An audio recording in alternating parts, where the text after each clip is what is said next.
Hello my dear student, कैसे हैं आप सब। आज बेटा हम लोग इस वीडियो में कवर करने जा रहे हैं ग्रुपिंग या फिर कॉम्बिनेशन ऑफ सेल।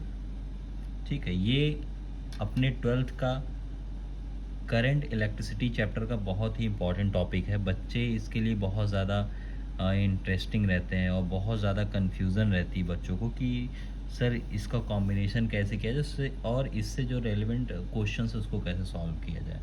ठीक है, तो हम लोग इसको कंटिन्यू करते हैं। जो बेटा अपना वेरी फर्स्ट टाइप, यानी इसके जो कॉम्बिनेशन ऑफ सेल होते हैं, इसका फर्स्ट टाइप अगर हम बात कर लें, जो पहला होता है वो होता है सीरीज कॉम्बिनेशन। पहला कॉम्बिनेशन का नाम है सीरीज कॉम्बिनेशन। ठीक, और सेकंड वाला जो है अपना, इसको लेंगे पैरेलल पैरेलल कॉम्बिनेशन। ओके, बहुत ध्यान समझते चलिएगा बेटा, बहुत ध्यान समझते चलिए, कोई भी कंफ्यूजन इसमें नहीं होना चाहिए और बहुत आसानी से हम लोग इस टॉपिक को कवर कर लेंगे। और सबसे बड़ी बात, समझना भी हमारे लिए बहुत आसान होगा, क्योंकि ऐसे ऐसे ट्रिक हम इसमें देखेंगे कि जो बहुत आसान इस टॉपिक को कर देगा। तो सबसे पहले बात जो करना है बेटा, अगर क्या है कि अगर आप पहली बार इस चैनल पे आए हो तो उसको सब्सक्राइब कर दो और इसको वीडियो को शेयर करते रहा करो। जो भी मैं वीडियो अपलोड करता हूँ, जो भी आप देखते हो, और अगर इंटरेस्टिंग रहता है तो उसको लाइक और शेयर भी करते रहा करें, ताकि मुझे मोटिवेशन मिले और मैं आगे और भी अच्छे अच्छे टॉपिक्स आप लोग के लिए लेकर आऊँ। चाहे न्यूमेरिकल्स हो, चाहे आपके जो डेरिवेशंस वगैरह हो, मैं उस पर वीडियो आप लोग को हमेशा देता रहता हूँ। ठीक है, जो जैसे क्लासेस में बच्चों के नहीं क्लियर हो पाते तो क्या करते हैं, अपना इस पर देख करके बहुत आसानी तरीके से इसको कवर कर सकते हैं। तो बेटा पहला सीरीज, दूसरा पैरेलल और third one is mixed. Mixed combination, mixed combination कुछ होता नहीं बेटा, ये केवल पैरेलल और सीरीज का मिला करके होता है। तो जो पैरेलल कॉम्बिनेशन है बेटा, पैरेलल कॉम्बिनेशन और सीरीज कॉम्बिनेशन दोनों को मिला करके अपना मिक्स्ड कॉम्बिनेशन बन रहा है। तो वेरी फर्स्ट हम लोग देखेंगे सीरीज कॉम्बिनेशन। पहले वाले को हम देखेंगे सीरीज कॉम्बिनेशन। सीरीज कॉम्बिनेशन का ये डायग्राम मैंने पहले बना रखा है। इसमें क्या होता है, जैसे अगर हम ईएमएफ का डायग्राम देखना चाहें तो ये क्या होता है, एक बैटरी रहती है, यानी एक सेल रहता है और इंटरनल रेजिस्टेंस उसके अंदर रहता है। ठीक है, ये प्लस माइनस रहेगा और यहाँ स्मॉल आर यानी इंटरनल रेजिस्टेंस। तो हर जगह हमको प्लस माइनस और ये प्लस माइनस ऐसे टर्मिनल है। ऐसे ही E1 E2 E3 E4, यानी एक बैटरी, दो बैटरी, तीन बैटरी, चार ये सेल है। ठीक है, 1 सेल, 2 सेल, 3 सेल, 4 सेल, ऐसे ही अपना N सेल तक गया है। ठीक है, एक सेल के साथ एक इंटरनल रेजिस्टेंस रहेगा ही रहेगा। ओके, तो यानी हम आगे चलते हैं, अब इसको देखते हैं इसको सॉल्व कैसे किया जाएगा। वेरी सिंपल, पहले हमको इसमें फाइंड आउट करना होगा, पहले इसमें हम लोग को फाइंड आउट करना होगा क्या, equivalent EMF. Equivalent EMF. Okay, तो इक्विवेलेंट ईएमएफ को सॉल्व करने के लिए इसको हम रिप्रेजेंट कैसे करेंगे, ई इक्विवेलेंट इक्वल्स टू E1 पहला plus E2 plus E3 plus E4, और ऐसे ही अपना डॉट डॉट डॉट EN तक जाएगा। ठीक है, तो अब इसका दूसरा जो स्टेप होता है, ये इंटरनल रेजिस्टेंस को कंबाइन करना, यानी इक्विवेलेंट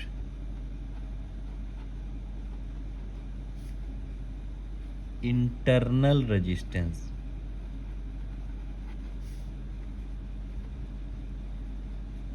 इंटरनल रेजिस्टेंस, इसके लिए हम क्या करेंगे, R equivalent equals to R1 plus R2 plus R3 plus R4 और ऐसे ही dash dash dash plus Rn। Simply इन दोनों को हम ऐड करके अपना इक्विवेलेंट ईएमएफ निकाल सकते हैं। ठीक है, अब सिंपल कुछ इसमें नोट कर लें अपने के लिए। ठीक है, नोट करने के लिए फर्स्ट पॉइंट आगे हम देख लें,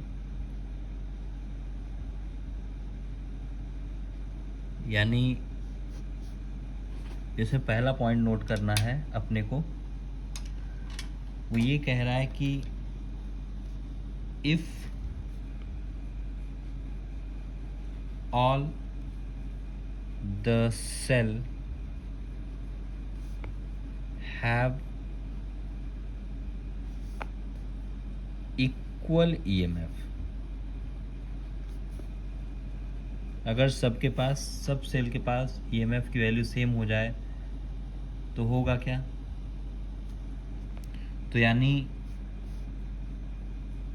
एक तो EMF हो जाए, इसको ब्रैकेट में स्मॉल ई या कैपिटल ई कर सकते हो, कोई दिक्कत नहीं, and internal resistance, internal resistance को स्मॉल आर से करेंगे, देन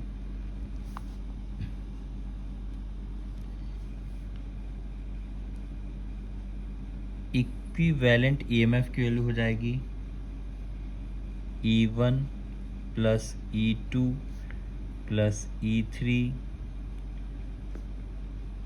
डॉट डॉट डॉट कितनी टाइम? एन टाइम, यानी सबकी वैल्यू 1 2 3 4 सबका सेम है तो एन टाइम ले लेंगे इसको, और इसको सबको सॉल्व कर लोगे तो क्या होगा? एन इंटू ई। ठीक, ये फॉर्मूला डायरेक्ट लग जाएगा। अगर सबकी ईएमएफ की वैल्यू बराबर है या 2 2 2 2 सबका है तो क्या करेंगे? एन टाइम में मल्टीप्लाई कर देंगे। ठीक है, एन अगर 5 है तो 2 5 ज़ा 10, ऐसे ही अपना इसमें मल्टीप्लाई कर देंगे, and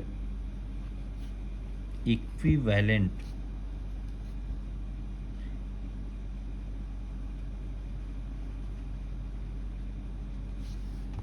internal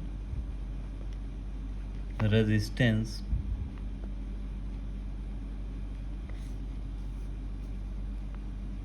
are equivalent equals to क्या होगा बेटा? R1 प्लस R2 और ऐसे ही डॉट डॉट डॉट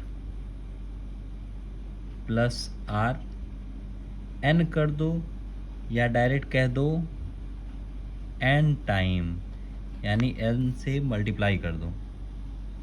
तो यहाँ जो निकल के आएगा बेटा वो रहेगा अपना एन आर। ठीक है, ये रहा अपना सीरीज कॉम्बिनेशन के बारे में। नेक्स्ट चलते हैं, पैरेलल कॉम्बिनेशन को देखते हैं। नेक्स्ट जो अपना है वो है पैरेलल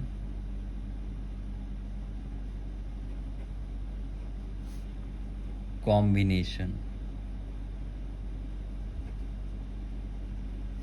वीडियो अच्छा लगे तो बेटा लाइक कर दीजिएगा बिल्कुल, इससे हमको क्या होता है? मोटिवेशन मिलता है। ठीक है, तो आगे हम देखते हैं ऐसे ही अपना, जैसे हमने सीरीज़ में देखा ऐसे हमने पैरेलल में, ये इसका जो मोटिवेशन हम देखेंगे, इसका जो कॉन्सेप्ट देखेंगे वो हमको कहाँ से मिल रहा था? क्लास 10 से। 10th में रेजिस्टेंस को हम देख लेंगे, सिंपल चीज़ें, वैसे ही अपना यहाँ भी कॉम्बिनेशन हो रहा है। ठीक है, तो हम यहाँ क्या करेंगे?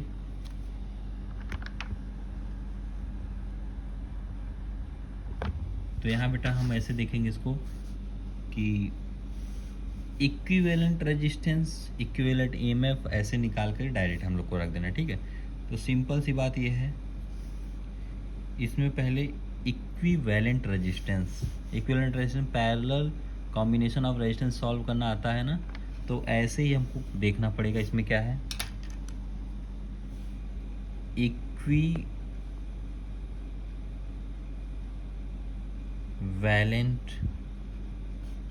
रेजिस्टेंस क्या होगा, 1/r equivalent equals to 1/r1 plus 1/r2 plus 1/r3 plus dot dot dot 1/rn तक जाएगा। ठीक है, इसमें बीच में r4 तक है, ये क्या है, इसका सीरीज में ऐसे कर देंगे। और ऐसे ही एंड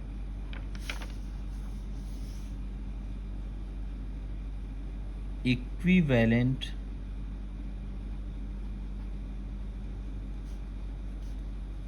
EMF के लिए क्या करेंगे, इक्विवेलेंट EMF के लिए हम क्या करेंगे, डायरेक्ट यानी सेल का कॉम्बिनेशन। इसके लिए हम ये देखेंगे कि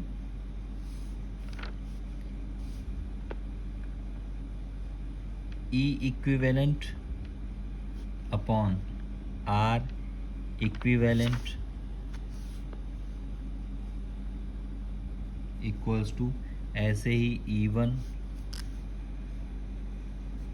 upon R1 plus E2 upon R2 plus E3 upon R3 plus E4 upon R4।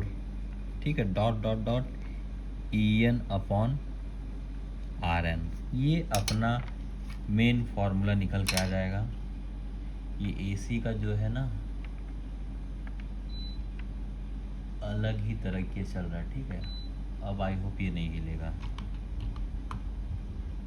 तो इसमें हम देखते हैं बेटा, ये अपना एक मेन फॉर्मूला निकल के आ गया इक्विवेलेंट EMF के लिए।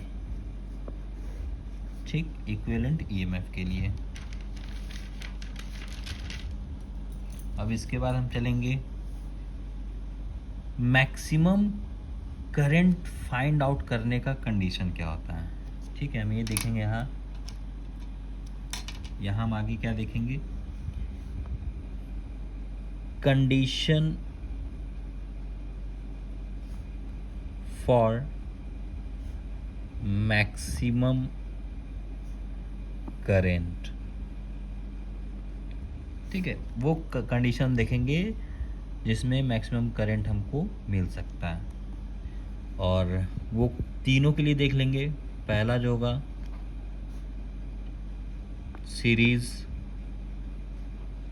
सीरीज कॉम्बिनेशन में,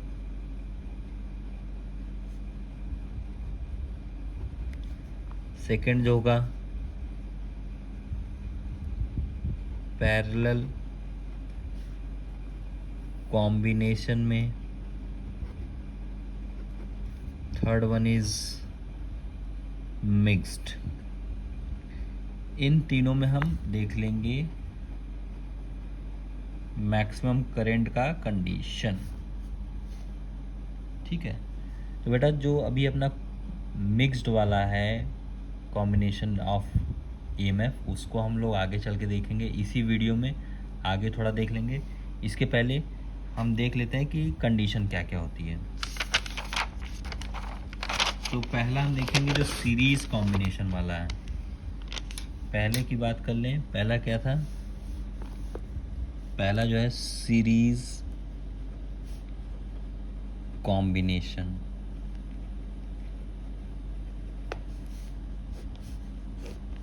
सीरीज कॉम्बिनेशन, इसमें क्या होता है बेटा, ये ER सब बराबर है। ठीक है, सबकी मैग्नीट्यूड बराबर है, हर R एक दूसरे के बराबर है, हर EMF एक दूसरे के बराबर है। यहाँ करंट का डायरेक्शन दे दिया है, तो इसके लिए हम क्या करेंगे, इक्विवेलेंट EMF क्या हो जाएगा, E equivalent equals to E plus E plus E, ऐसे ही 4 टाइम है और n टाइम तक ये जाएगा, यानी plus dot dot dot n time. और इसी में हम क्या करेंगे, n का E में मल्टीप्लाई, यानी n time of E। Equivalent resistance, equivalent EMF की वैल्यू आ जाएगी। ऐसे अपना देखेंगे and equivalent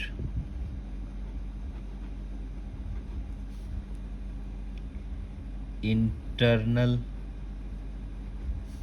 resistance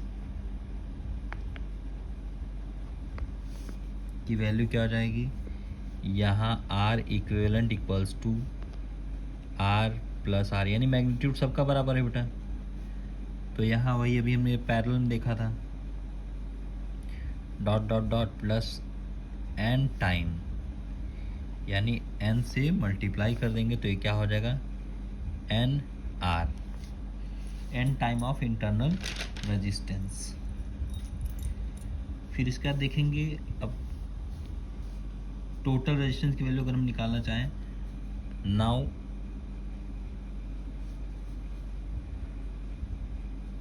total resistance यानी इंटरनल और एक्सटर्नल सबका अगर हम कॉम्बिनेशन करना चाहें निकालेंगे तभी जाके कुछ बैटरी का होगा, कुछ एक्सटर्नल होगा, तो दोनों मिला लेंगे तो अपना जाके टोटल रेजिस्टेंस की वैल्यू निकलती है। ठीक है, तो टोटल रेजिस्टेंस जो है, टोटल रेजिस्टेंस की वैल्यू हम निकालेंगे कैसे, एक तो इंटरनल रेजिस्टेंस यानी एन आर, और एक ये वाला आर एक्सटर्नल वाला प्लस एक्सटर्नल वाला आर, ये अपना रेजिस्टेंस निकल गया। अगर हम करंट की वैल्यू, मैक्सिमम करंट की वैल्यू निकालना चाहे तब कैसे निकलेगा, नाउ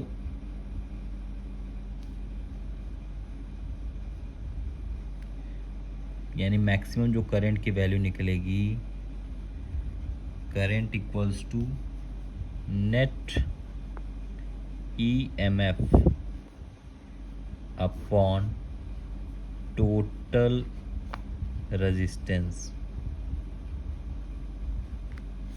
ठीक, तो इसके लिए आई ये हो गया, और फिर यहाँ कितना हो गया, एन ई, ईएमएफ की वैल्यू क्या होती थी, N E upon plus R plus N R, N R, ये अपना फॉर्मूला निकल के आ गया। एंड मैक्सिमम करंट की वैल्यू ये निकल के आ गई। पहली कंडीशन ये है, इसमें दो केस बनता है बेटा, इसमें दो केस बनता है। केस फर्स्ट की बात कर लेंगे, पहले हम केस फर्स्ट की बात कर लेंगे। केस फर्स्ट में क्या होता है कि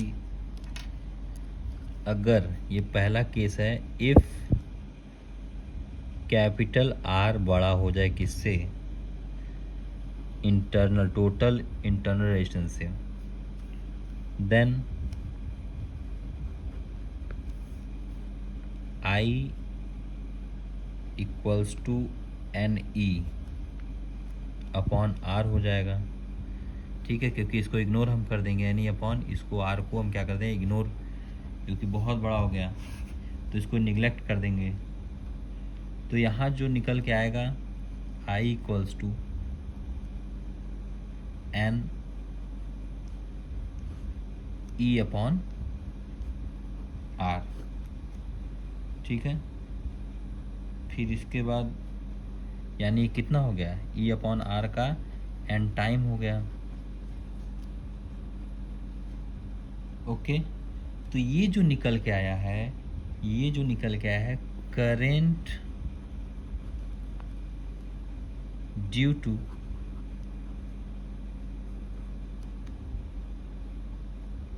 सिंगल सेल। ठीक, और सेकंड केस ये बोल रहा है, केस सेकंड क्या बोल रहा है, उसका उल्टा कर दो यानी अगर आर बहुत बहुत छोटा हो जाए किससे, एन स्मॉल आर यानी इंटरनल रेजिस्टेंस से बहुत बहुत छोटा हो जाए, देन तो उस केस में क्या होगा, I equals to N E upon N small R. तो ये दोनों हो जाएंगे, ये n हो जाएगा कैंसिल, बचेगा क्या, I equals to E upon R. तो यहाँ जो I equals to E upon R आ रहा है, ये मैक्सिमम करंट का कंडीशन है। ठीक है, एक बार हमने इंटरनल रेजिस्टेंस को घटा दिया यानी कम कर दिया, एक बार हमने एक्सटर्नल को। ओके, तो ये रहे अपने दो केसेस में जो मैक्सिमम करंट की वैल्यू निकल के आते हैं। तो फिर आते हैं सेकंड वाला, जो पैरेलल कॉम्बिनेशन ऑफ या पैरेलल रेजिस्टेंस कॉम्बिनेशन, यानी उसका तो हम देख लिए, लेकिन इसमें मैक्सिमम करंट कैसे देखेंगे। सेकंड जो है, जो हम निकालेंगे सेकंड पैरेलल वाले केस में मैक्सिमम करंट की वैल्यू, पैरेलल रेजिस्टेंस कॉम्बिनेशन, यानी इसमें हम मैक्सिमम करंट की वैल्यू निकाल रहे हैं। ठीक है, फिर उसके बाद यानी अपने को मिल गया है, सबकी वैल्यू सेम सेम है, आर इंटरनल रेजिस्टेंस की वैल्यू सेम है और ईएमएफ की वैल्यू सेम है। तो यहाँ कितने हैं, एन सेल है और यहाँ एक्सटर्नल। फिर यहाँ करंट निकल के आएगा आई। ओके, करंट का डायरेक्शन इधर होगा उल्टा। तो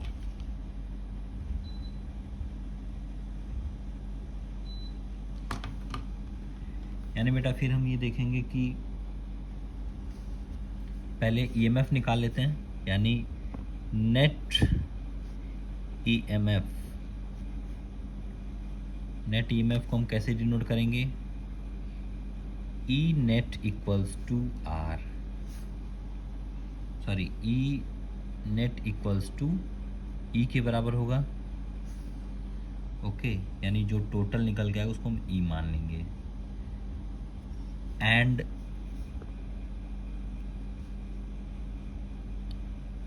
नेट यानी इक्विवेलेंट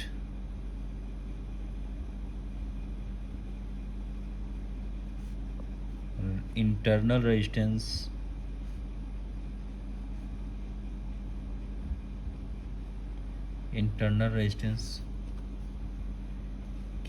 का फॉर्मूला क्या हो जाएगा, 1/R equivalent equals to 1/R plus 1/R plus 1/R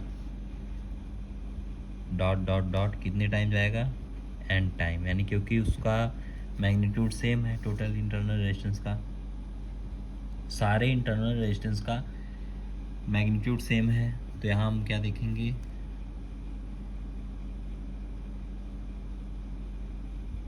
जो 1/R इक्विवेलेंट की वैल्यू निकल के आएगी n अपॉन, यानी n का मल्टीप्लाई ऊपर वाले में कर देंगे, n/R आ जाएगा। तो पहले वाले केस में ये है, ये फॉर्मूला अपना बना, ये किसका बना है, टोटल इंटरनल रेजिस्टेंस निकल के ये आ गया। ठीक है, अब टोटल रेजिस्टेंस की वैल्यू अगर हमको निकालना हो, देन टोटल रेजिस्टेंस यानी इंटरनल और एक्सटर्नल दोनों को जोड़ दोगे, टोटल रेजिस्टेंस की वैल्यू क्या आ जाएगी, R प्लस R माइनस, क्योंकि उल्टा हो जाता है ना, R इक्विवेलेंट यानी डिनोमिनेटर ऊपर नीचे हो जाएगा। ठीक है, न्यूमरेटर डिनोमिनेटर में और डिनोमिनेटर न्यूमरेटर में हो जाएगा n। तो फिर यहाँ हम क्या देखेंगे, ये बन जाएगा अपना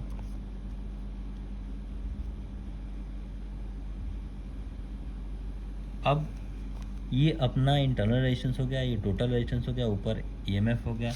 अब हम निकालेंगे करंट की वैल्यू। ठीक है, करंट का फॉर्मूला जो निकलेगा तो उसमें दो केस बनेंगे। तो यानी हम देखेंगे now current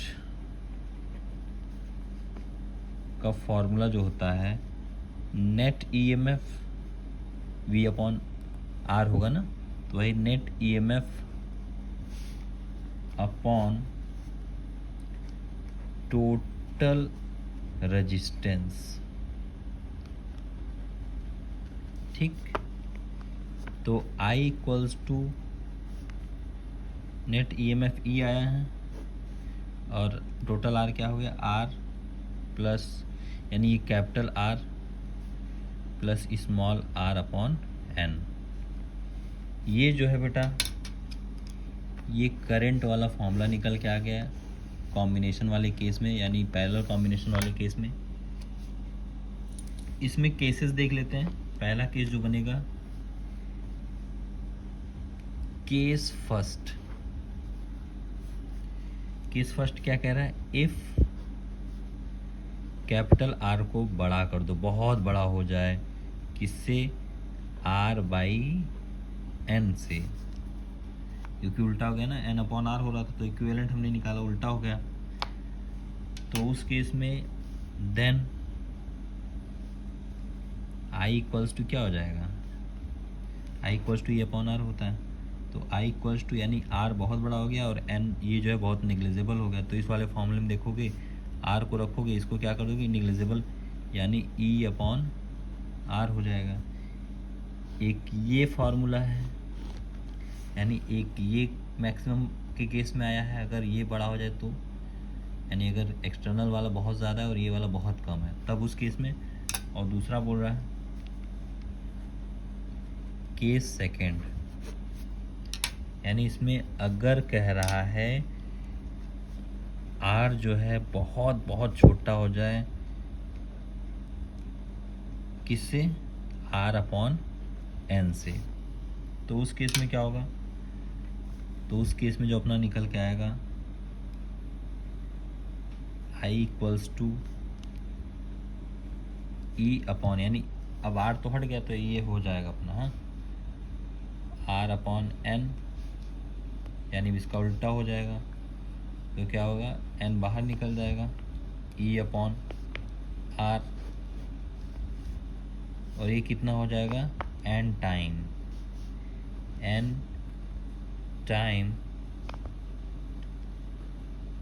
current due to single cell.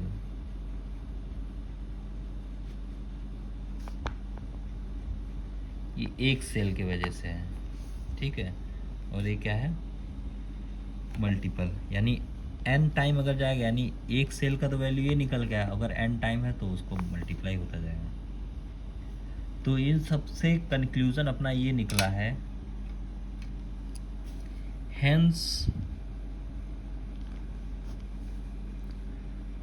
From above conclusion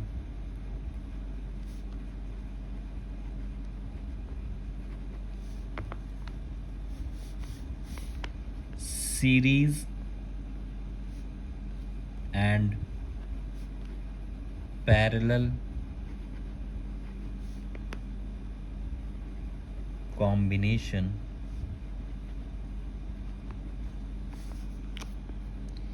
it is clear that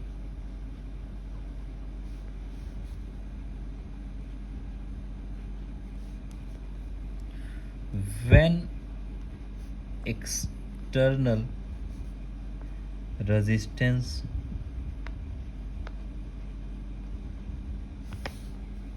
is more than total internal resistance,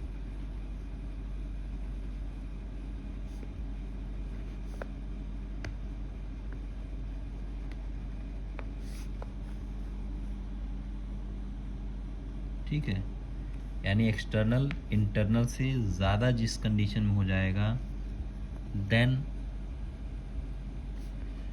to obtain maximum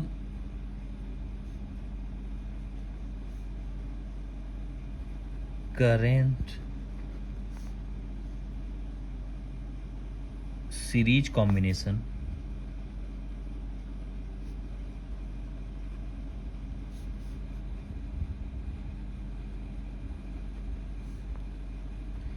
in preferred. ठीक है, तो सीरीज वाले कॉम्बिनेशन में जब आर बड़ा होता था तो उसको हम कंसीडर करते थे एक्सटर्नल वाला बड़ा होगा और इंटरनल वाला छोटा होगा, उसको कंसीडर करेंगे। ठीक है, प्रीफर्ड।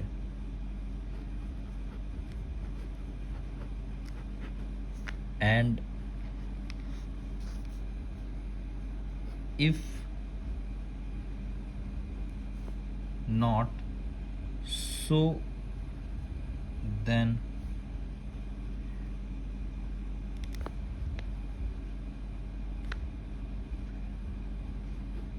preferred parallel combination। अगर उस कंडीशन में तो हमको क्या करना पड़ेगा, पैरेलल कॉम्बिनेशन को प्रीफर्ड करना पड़ेगा। ठीक है, पैरेलल कॉम्बिनेशन।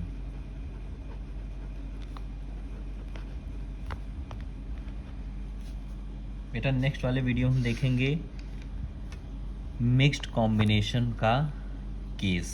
ठीक है, mixed combination of EMF. Okay, इस वीडियो में इतना ही काफ़ी। मिलते हैं नेक्स्ट वीडियो में नए टॉपिक के साथ। Thank you, take care, bye bye.